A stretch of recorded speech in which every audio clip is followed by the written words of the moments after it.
Пратениците од утре се враќаат на работа и со оглед на актуелните економско-политички случувања пред нив е време на големи одлуки и одговорност. Први и основно е дека се соочуваме со досега невидена голема економска криза и дека од сите се очекува парламентот да биде максимално активен во напорите ударите од кризата да се амортизираат. Вториот, клучен политички момент е ставањето на маса проблемот со уставните измени, кои треба да го решат стартот на преговорите со Европската Унија, на што премиерот Ковачевски пред неколку дена повика. Очекувам поединечна одговорност на сите пратеници и носење одлука која ќе не интегрира, а не дезориентира на патот кон Европската Унија. Потенцираше Ковачевски.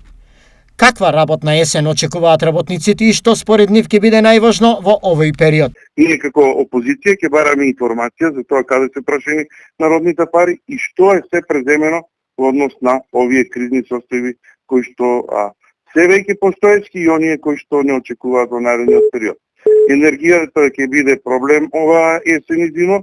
За жал, нашата влада не се подготви навремено за да се преземат одредени мерки, за да се помогне на граѓаните и стопанство. Еден од основните приоритети сега што ќе биде е справување со енергетската криза која ни предстои во наредниот период, но секако и продолжување на патот за евроинтеграција на нашата држава, која е една од стратешките цели која имаме зацртано уште поодамна за влез во Европската Унија. Како во парламентот ќе се решаваат овие предизвици е неизвестно, но председателот Талат Џафери за утре најави координација со сите пратенички групи. Председателот на собранието Талат Џафери утре ќе одржи средба со подпредседателите на парламентот и со координаторите на пратеничките групи, на која треба да се договори динамиката на работа за неделава и периодот што доаѓа.